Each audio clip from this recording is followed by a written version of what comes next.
All right, so this week we looked at several investigations and we were trying to figure out if they were examples of physical and chemical changes.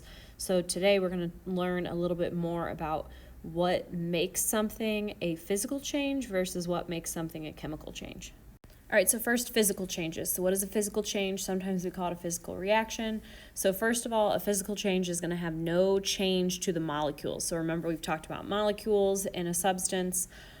So when something undergoes a physical change, those molecules stay the same. We don't get new molecules. They don't get rearranged and form new elements or anything like that. So it's still the same substance. It's just like a change in the way it looks or a change in its appearance. So usually this is like a change in state. So for example, something going from a solid to a liquid or a liquid to a gas, that would just be a physical change. So for example, if you have like an ice cube, pardon my drawing, and then it starts to melt, right? And it becomes some water, that would just be a change in state. So that's just a physical change. So a chemical change or a chemical reaction is different than a physical change or a physical reaction because this one is when there's actually a change to the molecules before and after the reaction. So you do not have the same molecules.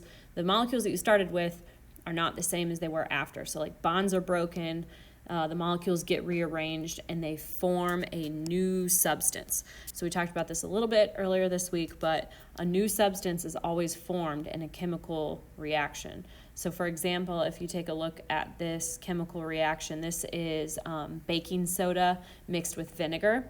So you can see here you have the vinegar and here you have the baking soda, and that's what you're starting with. And then this arrow represents the reaction taking place. And then after the reaction, now you have totally different products. So you have sodium acetate, water, and carbon dioxide. So although you have the same elements, carbon, hydrogen, oxygen, sodium, they've rearranged and they've formed a new substance completely.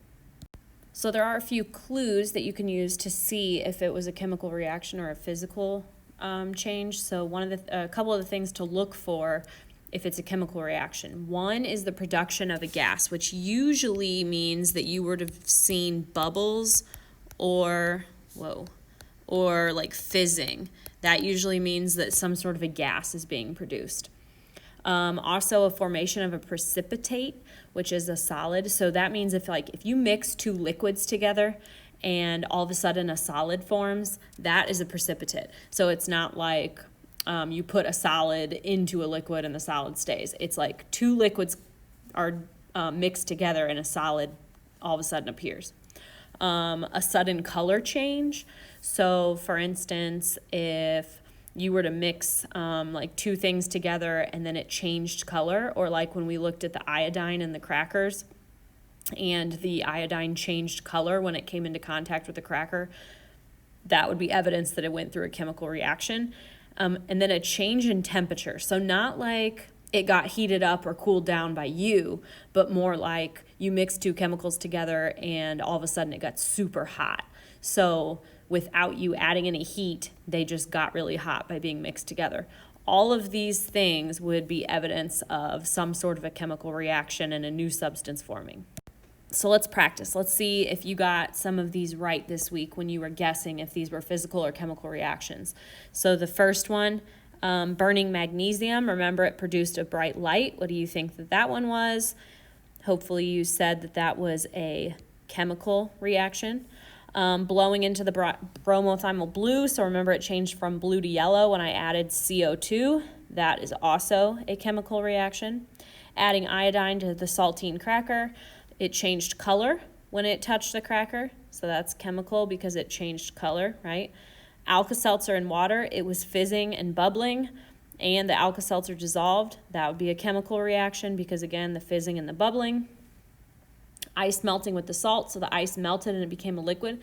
That's actually a physical change because, remember, it's still, ice is made of water. When it melts, it's still water. It's just a liquid now. Ammonium nitrate with water, the temperature got colder when the ammonium nitrate was mixed with the water, so that would be chemical because the temperature changed when the two were put together.